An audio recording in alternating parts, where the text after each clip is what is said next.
Welcome to eMTB videos. We were invited to Flytsti, the Norwegian distributor of Whyte bikes, to do a first ride review of the E-150 RS. That's the top of the line 150mm travel eMTB. A couple of things strikes me when looking at this bike.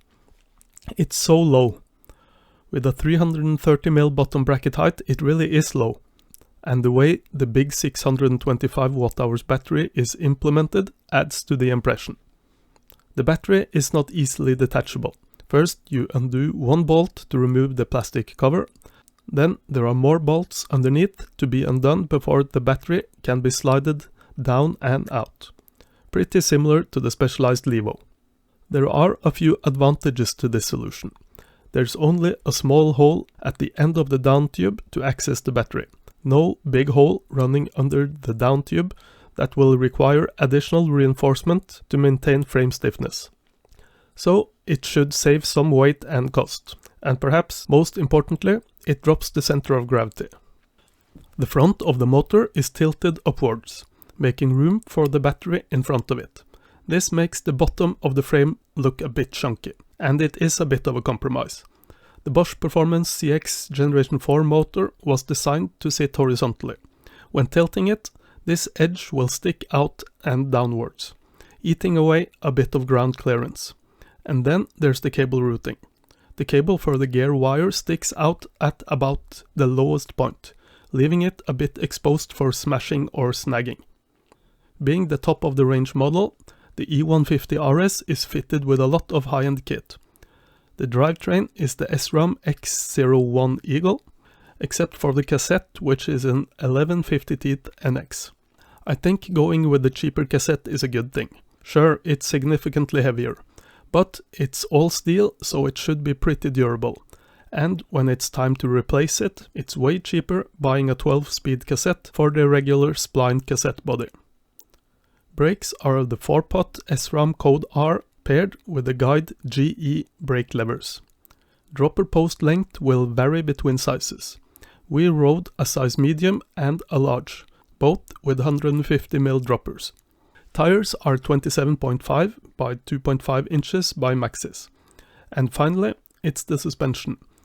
RockShox Lyric Fork and Deluxe Shock, both in the top of the line Select Plus version.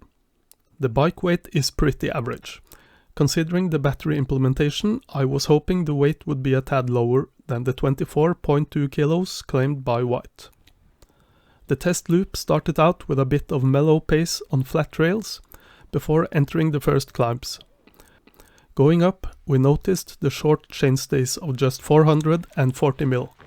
It wasn't really holding us back, but we had to move around over the bike to keep it planted. We were mostly climbing short but steep sections.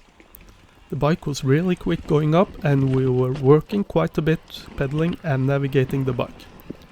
We were noticing the low bottom bracket over the rocks and sharp edges. If you want to pedal calmly and carefree, you might prefer a taller bottom bracket. When the climb finished, we were facing a steep and rough and twisted descent. We were hitting the rock and root infected turns and drops and following the line choice of our guide almost blindly in the completely unfamiliar terrain. And the bike just ate it all up and kept us upright along routes and over bigger rocks. The long front end and the low bottom bracket makes this a great and stable descender that is nimble enough for these tight trails. Riding higher speed descents, we get the feeling of sitting in the bike rather than over. We are weighing down the rear wheel over chattery trails and just flowing along in comfort.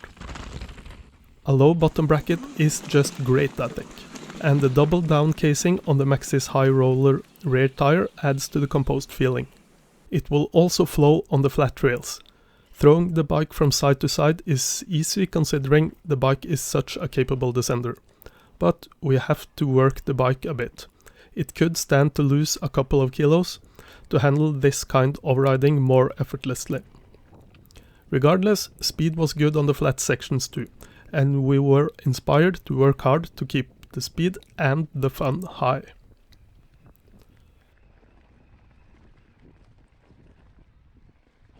The E150 looks like an all-round trail bike on paper, with a smaller 27.5 wheels, 150mm fork and short rear end. And it acts like one too, perhaps held back slightly by the weight. But when descending, the E150 forgets about all this and behaves like an aggressive, hard-hitting and more gravity-oriented bike. Another great thing about the Whyte is the price. 6,299 euros really isn't bad for the top-of-the-line model with pretty high-end kit.